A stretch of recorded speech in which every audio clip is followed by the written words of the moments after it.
Hello everyone, I am CA Ankita, a practicing chartered accountant. Welcome you all in Smart Finance with CA Ankita.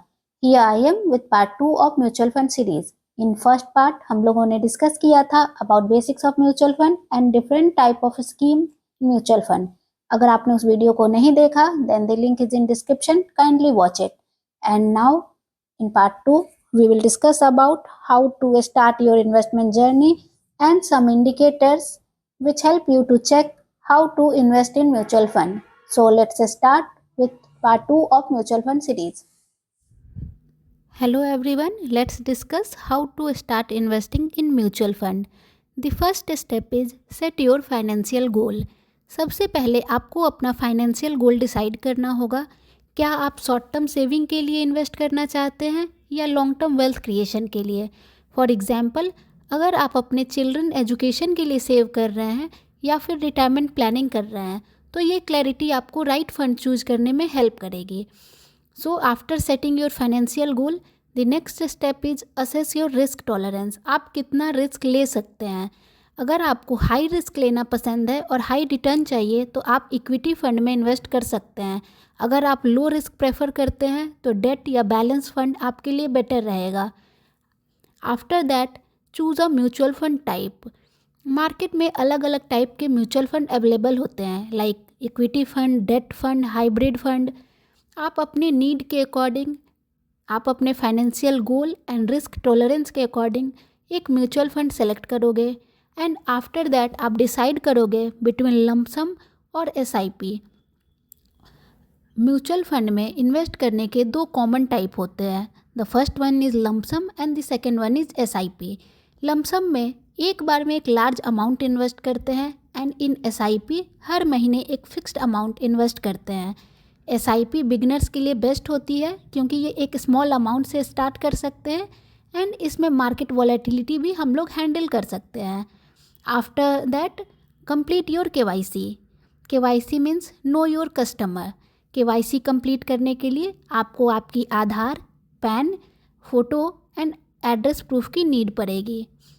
Then after completing your KYC select a platform to invest. आज के time में आप mutual fund में invest करने के लिए अलग अलग प्लेटफॉर्म चूज कर सकते हैं. लाइक आप डायरेक्टली फंड हाउस के थ्रू कर सकते हो जैसे SBI mutual fund, ICICI mutual fund, axis mutual fund. आप इस फंड हाउस के थ्रू भी डायरेक्ट इन्वेस्टमेंट कर सकते हो या फिर आप app like grow, Zerodha, Upstox, coin ये सब से भी इन्वेस्टमेंट स्टार्ट कर सकते हैं या फिर आप अपने म्यूचुअल फंड के एजेंट के थ्रू भी इन्वेस्टमेंट स्टार्ट कर सकते हैं.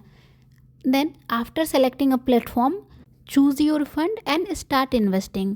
अब आप अपनी रिसर्च करें एंड फाइनेंशियल एडवाइज़र की हेल्प ले सकते हैं एंड इन्वेस्टमेंट स्टार्ट कर सकते हैं. But this is not the end. After investing monitor your investment regularly. आप अपने इन्वेस्टमेंट को मॉनिटर करते रहिए. आप मॉनिटर करने के लिए फंड फैक्ट सीट का हेल्प ले सकते हैं. फंड फैक्ट सीट का अगर आपको नॉलेज नहीं है देन मेरा 1 मिनट का एक वीडियो है, आप उसको रेफ़र कर सकते हैं. The link is in description. So this is all about how to start investing in mutual fund. Now let's discuss about some indicators जो आपको चेक करने चाहिए before investing in mutual fund. These all are the indicators which we have to analyze before investing in mutual fund like NAV, expense ratio, return on maturity, exit load, standard deviation, etc. Let's discuss it one by one. So first start with NAV. NAV का मतलब समझते हैं net asset value. ये mutual fund की एक unit की price होती है. इन सिंपल टर्म्स अगर आप एक म्यूचुअल फंड की यूनिट को परचेज करने जाते हैं तो उसकी करंट वैल्यू क्या है, बस वही है NAV. अब हम लोग इसको कैलकुलेट कैसे करते हैं. देन फॉर्मूला है total asset minus liabilities divided by total unit. आपके पास एक फंड है जिसमें टोटल असेट है 50 लाख, उस फंड की लाइबिलिटीज है 5 लाख एंड टोटल यूनिट्स है उसके 10,000. सो उसका NAV हुआ 450 पर यूनिट. समझने की बात यह है कि अगर NAV 450 रुपीज़ है इसका मतलब ये नहीं कि ये फंड महंगा है, बस ये बताता है कि फंड पुराना है और उसने ज़्यादा ग्रो किया है. Now what is expense ratio. Expense ratio का मतलब है वो फी जो आपका म्यूचुअल फंड आपसे चार्ज करता है फंड को मैनेज करने के लिए. Let's take an example.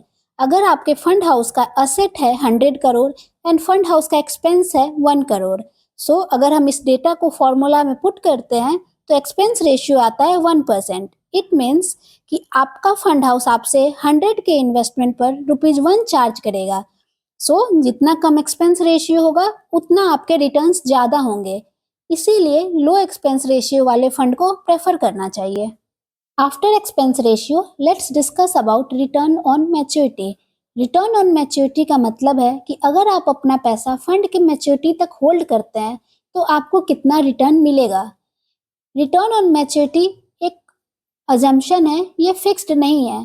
Current market के अकॉर्डिंग कितना रिटर्न वापस मिल सकता है उसको हम लोग रिटर्न ऑन मैच्योरिटी बोलते हैं, जो कि एक्चुअल रिटर्न से अलग हो सकते हैं। Let's take an example. अगर आप 1 लाख आज इन्वेस्ट करते हो एंड आफ्टर 5 इयर्स आपको 1,35,000 मिलते हैं, इट मीन्स आपका रिटर्न ऑन मैच्योरिटी परसेंटेज है 35%। सो आपके ROM जितने हाई होंगे उतने बेटर होंगे। Now let's understand about credit rating. Let's take an example. जब आप बैंक में लोन लेने जाते हो तो आपको एक सिबिल स्कोर आपका पता चलता है। सिबिल स्कोर का मतलब होता है कि क्या आप बैंक का पैसा बैंक को रिपे कर सकते हो, क्या आप उसके लायक हो। So like that only mutual fund का भी क्रेडिट रेटिंग होता है। सारे म्यूचुअल फंड का नहीं, mutual fund specific to debt securities, क्योंकि डेट सिक्योरिटीज में एट मैच्योरिटी आपको रिपेमेंट में आपके सारे अमाउंट को कंपनी रीपे करती है। सो क्रेडिट रेटिंग कंपनीज हर सिक्योरिटीज का क्रेडिट रेट देती है कि कौन से सिक्योरिटीज कितने रिस्की एंड कितने कम रिस्की हैं। सो जिसका रेटिंग AAA होता है इट मीन्स कि उसमें लोअर रिस्क होता है, एंड सेम वे अगर AA है मीन्स थोड़ा ज़्यादा रिस्क है, BBB है मीन्स मोर रिस्की है, एंड D मीन्स नेगेटिव है। So in this way credit rating companies mutual fund की क्रेडिट वर्दीनेस को चेक करती हैं। Now let's understand about compound annual growth rate. Compound annual growth rate बताता है कि आपका इन्वेस्टमेंट पर ईयर कितने परसेंटेज से ग्रो कर रहा है। Let's take an example. अगर आज आपने 1000 इन्वेस्ट किया और आफ्टर 5 ईयर्स आपको 2000 मिलते हैं, इट मीन्स आपका कंपाउंड एनुअल ग्रोथ रेट है 14.87%। CAGR आपको इन्वेस्टमेंट की कंसिस्टेंट ग्रोथ समझने में हेल्प करता है। ये ईयरली फ्लक्चुएशन को इग्नोर करता है, इसीलिए आप लॉन्ग टर्म परफॉर्मेंस का सही अंदाजा लगा सकते हैं इससे।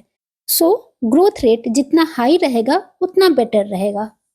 Now let's understand about asset under management. In simple terms asset under management का मतलब होता है कि किसी भी म्यूचुअल फंड के पास टोटल कितने अमाउंट है इन्वेस्टर्स के जो वो कंपनी मैनेज कर रही है। जनरली जब असेट अंडर मैनेजमेंट 10,000 करोड़ या उससे ज़्यादा होता है देन हम लोग उसको कंसिडर करते हैं large asset under management. Large AUM के कुछ बेनिफिट्स होते हैं एंड कुछ नुकसान भी होते हैं। Large AUM stability, trust and diversification provide करते हैं, and in large AUM there is limited growth potential, क्योंकि असेट अंडर मैनेजमेंट बहुत हाई होती है सो उसको मैनेज करना चैलेंजिंग होता है एंड ये लेस फ्लेक्सिबिलिटी होता है। And when the asset under management is less than 10,000 crore then हम लोग उसको कंसिडर करते हैं small asset under management. Small AUM के बेनिफिट्स होते हैं कि उसमें हायर ग्रोथ पोटेंशियल होता है बिकॉज छोटे फंड्स के लिए रिटर्न को तेजी से बढ़ाना आसान होता है, एंड वो बहुत ही फ्लेक्सिबल होते हैं बिकॉज मार्केट कंडीशन के हिसाब से जल्दी एडजस्ट कर सकते हैं। बट इसके कुछ नुकसान भी होते हैं, लाइक हायर रिस्क होते हैं, छोटे फंड में बड़ा लॉस होने का खतरा ज़्यादा होता है, एंड लैक ऑफ स्टेबिलिटी होता है। सो अगर आप एक कंजर्वेटिव इन्वेस्टर हैं, अगर आप सेफ्टी और स्टेबिलिटी चाहते हैं तो आप लार्ज AUM वाले फंड को सेलेक्ट कर सकते हैं। अदरवाइज अगर आप रिस्क टॉलरेंट हैं एंड हाई ग्रोथ पोटेंशियल चाहते हैं, थोड़ा रिस्क लेने को तैयार हैं, देन आप स्मॉल AUM को चूज कर सकते हैं। Now let's understand about standard deviation. Standard deviation का मतलब है कि आपके रिटर्न में कितने डेविएशन हो सकते हैं। अगर स्टैंडर्ड डेविएशन हाई है इट मीन्स कि आपके रिटर्न का परसेंटेज अप एंड डाउन हो सकता है। एंड अगर स्टैंडर्ड डेविएशन लो है, इट मीन्स आपके रिटर्न स्टेबल रहेंगे। अगर आप स्टेबल रिटर्न चाहते हैं देन आपको लो स्टैंडर्ड डेविएशन वाले फंड चूज करने चाहिए। बट अगर आप रिस्क लेना चाहते हैं देन आप हाई स्टैंडर्ड डेविएशन वाले फंड को चूज कर सकते हैं। Now let's understand about sharpe ratio. Sharpe ratio एक ऐसा मेजर है जो आपको बताता है कि आप अगर 1 यूनिट रिस्क लेंगे देन आपको कितना रिटर्न मिलेगा। Let's understand it by an example. जैसे आपके पास फंड ए है एंड फंड बी है। फंड ए का एक्सपेक्टेड रिटर्न है 12%, फंड बी का है 15%। रिस्क फ्री रेट है, इट मीन्स कोई रिस्क नहीं है। जैसे एफडी फिक्स डिपॉजिट का रेट है in fund A and fund B both same है 4%। एंड स्टैंडर्ड डेविएशन है, स्टैंडर्ड डेविएशन मीन्स कि कितना डेविएट हो सकता है रिटर्न, 10% एंड 20%। नाउ जब हम फॉर्मूला के अकॉर्डिंग साप रेशियो कैलकुलेट करते हैं तो फंड ए का साप रेशियो आता है 0.8 एंड फंड बी का आता है 0.55। इट मीन्स कि जब आप 1 यूनिट ऑफ रिस्क लेते हैं फंड ए में तो आपको रिटर्न मिलता है 0.8 एंड फंड बी में जब आप 1 यूनिट का रिस्क लेते हैं तो आपको रिटर्न मिलता है 0.55। हम देखते हैं कि फंड बी में एक्सपेक्टेड रिटर्न का percentage as compare to fund A ज़्यादा है लेकिन लोअर शार्प रेशियो है। इट मीन्स आप अगर 1 यूनिट का रिस्क लेते हो तो रिटर्न आपको सिर्फ 0.55 होता है। That's why fund A is a better choice, क्योंकि उसमें रिटर्न ज़्यादा मिलता है रिस्क लेने पे। Now let's understand about portfolio composition. Portfolio composition का मतलब है कि आपके फंड मैनेजर ने आपके इन्वेस्टमेंट को किस किस असेट क्लास में इन्वेस्ट कर रखा है। आप अपने गोल एंड रिस्क टॉलरेंस के अकॉर्डिंग अपना पोर्टफोलियो कंपोजिशन डिसाइड कर सकते हैं। अगर आप एक बैलेंस फंड लेते हैं देन आपको स्टेबिलिटी मिलेगी। सो आपको एक ऐसा फंड पोर्टफोलियो कंपोजिशन करना चाहिए जिसमें आपको स्टेबिलिटी, ग्रोथ एंड एक्सपोजर मिले। Now let's talk about fund manager track record. Fund manager का रोल काफ़ी इंपॉर्टेंट होता है। उनका पास्ट परफॉर्मेंस और ट्रैक रिकॉर्ड चेक करना जरूरी है क्योंकि एक experience fund manager consistent return दे सकता है। For example, Prashant Jain HDFC balanced advantage fund को ओवर 2 डिकेड्स तक मैनेज किए एंड जब 2008 में फाइनेंशियल क्राइसिस चल रहा था तभी भी उनके फंड अच्छे रिटर्न दे रहे थे। सो हम लोग को फंड मैनेजर को ट्रैक करना चाहिए कि फंड कौन से म्यूचुअल फंड को कौन सा फंड मैनेजर मैनेज कर रहा है। So what is exit load? Exit load एक पेनल्टी चार्ज होता है अगर आप अपने फंड को स्पेसिफाइड टाइम से पहले रिडीम करते हैं। इसीलिए हमेशा फंड की एग्जिट लोड पॉलिसी को चेक करें। फॉर एग्जाम्पल, अगर आप एक फंड में इन्वेस्ट करते हो एंड अगर आप 1 ईयर से पहले उस फंड से रिडीम करते हो देन आपको 1% का एग्जिट लोड लगेगा। इट मीन्स कि अगर आप 52,000 का वैल्यू आफ्टर 6 मंथ रिडीम करते हो तो 1% होगा 520। इट मीन्स आप रिसीव करोगे 51,480। सो आपको ऐसे फंड चूज करने चाहिए जिसमें लो या फिर नो एग्जिट लोड हो।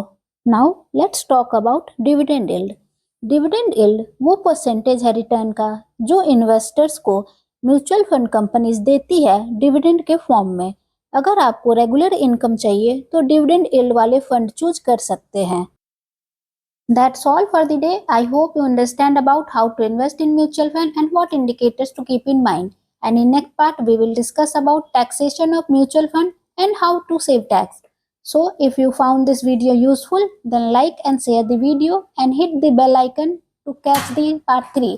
Thank you. Keep investing, keep saving.